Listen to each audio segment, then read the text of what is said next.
केसरपुरा नाम के एक छोटे से गांव में रामू और उसके पिताजी रहा करते थे। रामू एक बहुत ही भोला भाला और मासूम लड़का था। उसकी सादगी और नासमझी ऐसी थी कि गांव वाले उसका मजाक उड़ाया करते थे। बेटा रामू, जाकर 2 किलो आटा लेकर आ जा। सारा आटा खत्म हो चुका है। रोटी बनानी है और कुछ बचा ही नहीं घर में। ठीक है पिताजी, मैं अभी जाता हूँ। दुकान यहाँ पास में ही तो है। अरे रामू रुक, जरा आटा लेते वक्त थोड़ा ध्यान रखना। अच्छी क्वालिटी का लेना। पिछले बार जो लिया था वो ठीक नहीं था। रामू आटा लेने के लिए दुकानदार की ओर निकल पड़ता है। थोड़ी देर में रामू दुकानदार से सामान लेकर घर की ओर निकल जाता है। रामू दुकानदार से चावल लेकर अपने घर चला जाता है। फिर जैसे ही उसके पिताजी देखते हैं कि वह आटे की जगह चावल लेकर आ गया, वह उससे पूछने चला जाता है। रामू, मैंने तो तुझे पहले ही कहा था कि आटा लेकर आना है, तो तू चावल क्यों लेकर आ गया? पिताजी ने तो दूध से कहा था कि चावल मांगे हैं, तो मैं चावल ही लेकर आ गया। कुछ समय बाद गांव में पेड़ पौधे मुरझा जाते हैं और खेत बंजर हो जाते हैं। गांव के सभी लोग पानी के लिए तरसने लगते हैं। प्यास से उनकी हालत खराब होने लगती है। बच्चे, बूढ़े, जवान सब पानी की एक एक बूंद को तरसते हैं। ऐसे में गांव का एक सेठ, जिसकी जमीन पर किसी चमत्कार से थोड़ा पानी बचा रहता है, वह उस पानी को ऊंचे दामों पर बेचना शुरू कर देता है। सेठ जी, पानी भी कोई बेचने की चीज होती है क्या? ये तो ऊपर वाले की देन है, प्रकृति का वरदान है जिसे सबके लिए खुला होना चाहिए। आप इसे क्यों बेच रहे हैं? ये पानी आपकी मेहनत से नहीं भरा, ये तो बारिश का पानी है। अरे रामू, ये मेरी जमीन पर है तो मेरा हक हुआ ना, और मैं अपनी चीज का जो मन करे वो कर सकता हूं। अगर पानी चाहिए तो दाम चुका, वरना आगे बढ़। बहुत लोग लाइन में खड़े हैं खरीदने के लिए। सेठ जी, ये सब सूखा पड़ने की वजह से हो रहा है। अगर कुएं, तालाब और नदियां भरी होती तो कोई आपसे पानी क्यों खरीदता?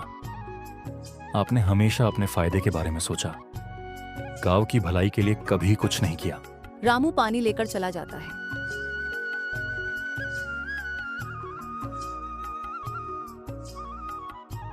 अगर हमारे कुएं, तालाब न सूखे होते तो हमें उनकी दुकान पर जाने की जरूरत ही ना पड़ती। अगले दिन फिर से रामू पानी लेने चला जाता है। अरे सेठ जी, एक घड़ा पानी दा दीजिए। कितने का दिया है? 1 घड़ा पानी 20 का दिया है। अरे सेठ जी, रुके जरा, ये क्या माजरा है? कल ही तो आपने मेरे हाथ में एक घड़ा पकड़ाया था, और वो भी 10 रुपए में। आज सुबह सुबह दाम 2 गुना कैसे हो गया? 20 का कैसे कर दिया? ये तो सरासर अन्याय है। अरे भाई, अन्याय व अन्याय, चिल्लाने से कुछ नहीं होगा। सुनो तो सही, पानी खत्म हो रहा है, समझे? टैंकर की आवाज ही कम हो गई, नदियां सूख रही हैं, कुएं बंजर हो गए हैं। ऐसे में दाम तो बढ़ेंगे ही। कल 10 का था, आज 20 का है। ये बाजार का नियम है, मेरी मजबूरी है। लेना हो तो लो, वरना और लोग बेकरार खड़े हैं।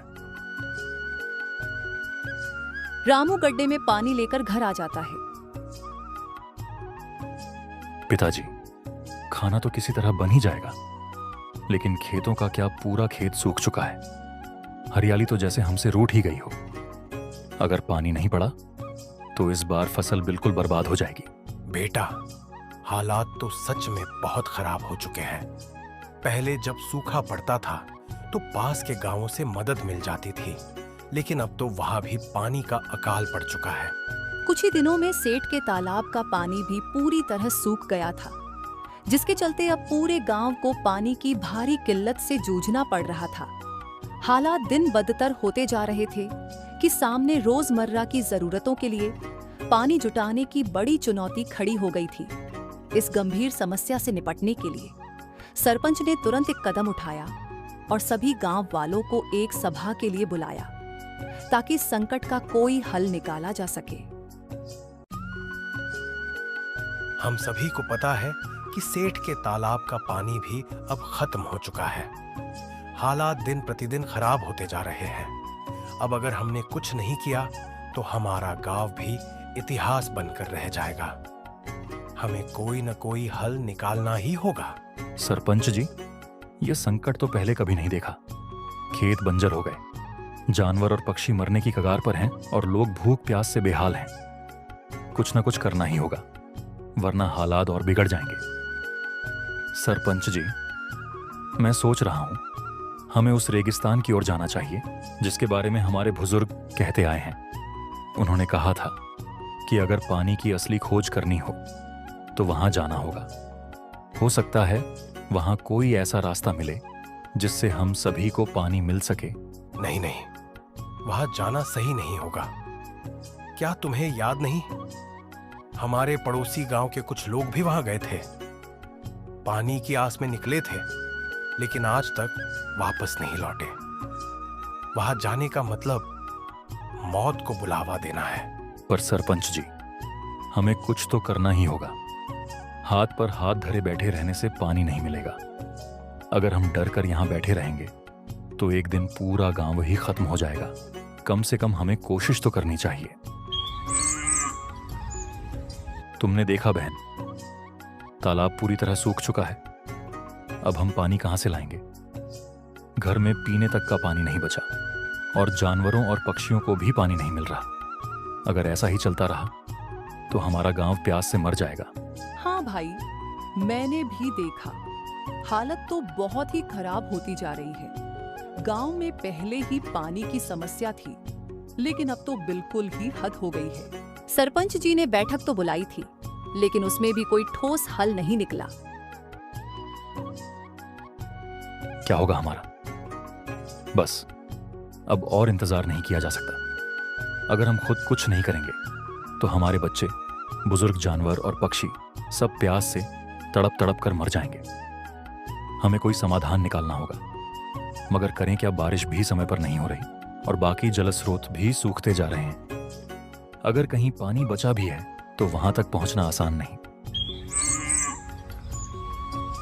रामू के पिताजी की तबीयत पानी न मिलने की वजह से बहुत ज्यादा खराब हो जाती है। उनकी हालत दिन प्रतिदिन बिगड़ती जा रही है, क्योंकि पानी की कमी के कारण उन्हें कमजोरी और थकान महसूस हो रही है।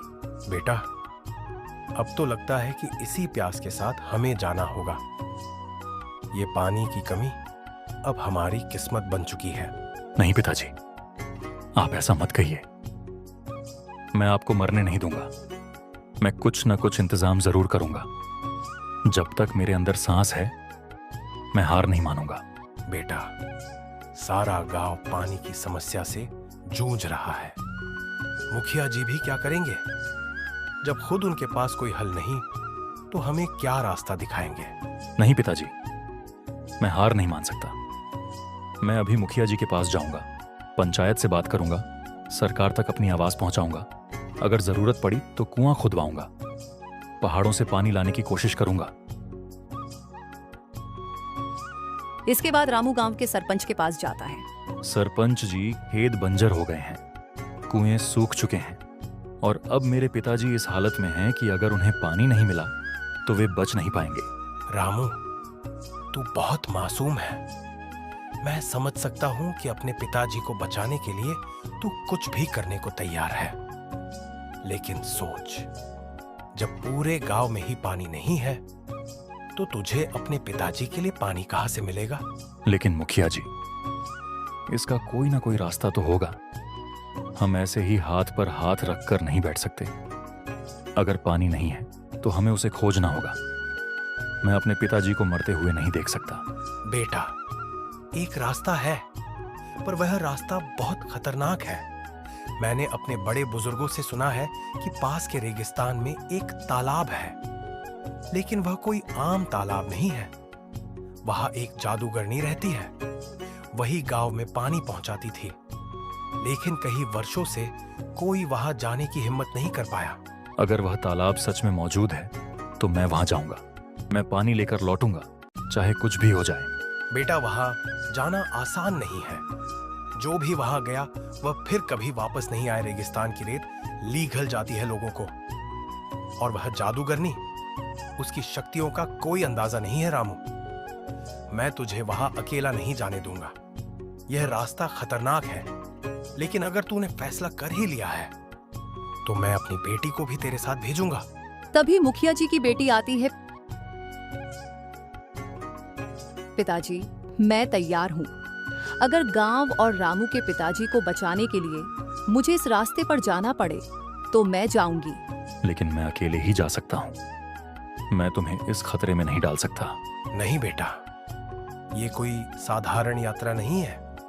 ये एक परीक्षा है और इसमें साथ देने वाला जरूरी है। मेरी बेटी निडर है और वो तेरा साथ देगी। मुखिया की बेटी और रामू दोनों रेगिस्तान की ओर निकल पड़ते हैं। अपने लक्ष्य की ओर बढ़ते हुए वे लंबे समय तक चलते रहते हैं, लेकिन अचानक एक भीषण तूफान आ जाता है। तेज हवाओं और उड़ती रेत के कारण उनकी राह मुश्किल हो जाती है और वे आगे बढ़ने में असमर्थ हो जाते हैं। तूफान इतना प्रचंड होता है कि उनके लिए एक कदम भी उठाना नामुमकिन सा लगता है। लगातार चलते चलते वे पूरी तरह थक जाते हैं। उनकी सांसें उखड़ने लगते हैं। रामू, अब मुझसे और नहीं चला जाएगा। मैं बहुत थक चुकी हूँ। मुझे नहीं लगता कि अब और आगे बढ़ना सही होगा। अगर हम आगे बढ़े तो मर जाएंगे। यहाँ पानी नहीं है, रास्ता खत्म हो गया। लगता है हम कितनी देर से चल रहे हैं, लेकिन कुछ नहीं दिख रहा। नहीं रानी, हमें रुकना नहीं है। हमें आगे बढ़ना ही होगा, चाहे जैसे भी हो। अगर हम यहीं बैठ गए तो यकीन मानो मौत हमारे और करीब आ जाएगी। हमें किसी भी तरह से पानी ढूंढना होगा, वरना मेरे पिताजी मर ही जाएंगे। रामू, मैं समझ सकती हूँ कि तुम्हारे दिल में अपने पिताजी के लिए कितनी बेचैनी है, लेकिन अगर हम ही नहीं बचे तो उन्हें बचाने का क्या फायदा। मेरी हालत देखो, मेरे पैरों में छाले पड़ गए हैं, मेरी सांसें तेज हो रही हैं। अगर मैं और एक कदम भी चली तो गिर जाऊंगी। रानी, मैं जानता हूं कि तुम बहुत थक चुकी हो, पर हमें हिम्मत नहीं हारनी चाहिए। सिर्फ कुछ कदम, और अगर हम रुके तो यकीन मानो हम दोबारा चलने की हिम्मत नहीं जुटा पाएंगे। अगर तुम थक चुकी हो तो तुम यहीं रहो और मैं आगे बढ़ता हूं। अगर पानी हुआ तो मैं तुम्हारे पास आ जाऊंगा और तुम्हें ले चलूंगा। रामू रानी को वहीं छोड़कर तपती धूप में आगे चलता रहता है। वह बहुत ही थक जाता है, लेकिन उसे अपने पिताजी की याद आने लगती है। पर वह रुकता नहीं, वह चला जाता है। कुछ दूर चलने के बाद उसे वह तालाब दिख जाता है। रामू तालाब के पास जाता है, तभी उसमें से जादूगरनी बाहर आती है। बेवकूफ लड़के, अगर तुझे अपनी जिंदगी प्यारी है तो यहाँ से चला जा, वरना मौत तेरे सिर पर मंडरा रही है। ये जगह तेरे जैसे कमजोर लोगों के लिए नहीं बनी। जादूगरनी, अगर मेरे गांव वालों को अगर उन्हें जल्द पानी नहीं मिला तो उनका बचना मुश्किल होगा। जादूगरनी, हमसे गलती हुई होगी, लेकिन प्यास से मरते हुए लोगों का क्या दोष। मेरा गांव अब पानी के बिना खत्म हो रहा है। बच्चे, बूढ़े, महिलाएं सब तड़प रहे हैं। मेरे पिताजी वो अब और नहीं सह पाएंगे। मैं तुमसे विनती करता हूं, हमें पानी दे दो। अगर तुझे पानी चाहिए तो बदले में तुझे अपनी जान मुझे सौंपनी होगी। अपनी जिंदगी दे देगा तो तेरे गांव को पानी मिलेगा। रामू के चेहरे पर सन्नाटा छा जाता है। उसका दिल तेजी से धड़कने लगता है। उसकी आंखों के सामने अपने पिताजी की कमजोर हालत आ जाती है। सूखे होंठ, प्यास से तड़पता शरीर। वो जानता है कि उसकी जिंदगी उसके पिताजी से ज्यादा कीमती नहीं। कुछ देर तक वो गहरी सोच में डूब जाता है, फिर अचानक फैसला कर लेता है। ठीक है जादूगरनी, अगर मेरी जान देकर मेरे गांव को पानी मिल सकता है तो मैं तैयार हूं। मेरी जान ले लो, लेकिन बदले में मेरे गांव को हमेशा के लिए पानी दे दो। मुझे नहीं लगा था कि तू इतना हिम्मती होगा। आम लोग अपनी जान बचाने के लिए कुछ भी कर सकते हैं, लेकिन तू अपने गांव के लिए मरने को तैयार है। यह दिलचस्प है। मेरे लिए मेरे पिताजी और मेरे गांव के लोग सबसे जरूरी हैं। अगर मेरी कुर्बानी से उनकी प्यास बुझ सकती है तो इससे बड़ी खुशी मेरे लिए कुछ और नहीं होगी। पर मैं यह चाहता हूं कि मुझे थोड़ी देर के लिए अपनी दोस्त से मिलने दिया जाए, ताकि मैं उससे कुछ कह सकूं। ठीक है, जो तुम उससे मिलकर आ जाओ। आखिरी बार रामू रानी के पास जाकर बोलता है, रानी, मेरे पिताजी से कहना कि उनका रामू बेवकूफ नहीं था, हिम्मत वाला था। उसने अपने गांव के लिए अपनी जान कुर्बान कर दी, लेकिन कभी हार नहीं मानी। और गांव वालों से कहना कि पानी अनमोल है, उसकी बर्बादी ना करे, क्योंकि जिसे प्यास की सच्ची तकलीफ नहीं पता, वो कभी उसका महत्व नहीं समझ सकता। नहीं रामू, ये तुम क्या कर रहे हो? तुम ऐसे कैसे जा सकते हो? हम कोई और रास्ता निकाल लेंगे, प्लीज मत जाओ। रानी, तुम बहुत बहादुर हो। तुम्हारा बहुत बहुत धन्यवाद कि तुम मेरे साथ यहाँ तक आई। तुमने हर कदम पर मेरा साथ दिया, मेरी हिम्मत बढ़ाई। लेकिन अब मेरे को जाना होगा। रामू, अगर तुम नहीं रहे तो मैं कैसे रहूंगी? और तुम्हारे पिताजी, क्या तुमने सोचा कि उनका क्या होगा जब उन्हें पता चलेगा कि उनका बेटा उनके लिए अपनी जान दे चुका है? मैं जानता हूँ रानी, ये आसान नहीं होगा, पर यह जरूरी है। अगर मैं अपनी जान देकर पूरे गांव को पानी दे सकता हूं तो यह सौदा बुरा नहीं है। और हां, मैंने तुमसे झूठ नहीं कहा। पानी मिल गया है, लेकिन इसकी कीमत मेरी जान है। इतना कहकर रामू वहां से चला जाता है, अपने पीछे एक अनिश्चित भविष्य छोड़कर। उसी दौरान एक रहस्यमयी जादूगरनी प्रकट होती है, जिसके पास असीमित शक्तियां थी। उसने रामू को अपने जादू के जाल में फंसा लिया और उसकी जान ले ली। लेकिन कुछ समय पहले गांव में पानी की एक बूंद के लिए तरसते थे, वहां अब पानी की कोई कीमत नहीं रही। और ठाकुर ने दुखी मन से रामू के पिताजी को सारी बात बताई। उसने कहा, रामू ने अपनी जान की कुर्बानी देकर पूरे गांव को पानी का तूफान दिया है। उसका सम्मान करते हुए पूरे गांव वालों ने एक साथ मिलकर प्रण किया कि अब पानी की एक बूंद भी बर्बाद नहीं करे।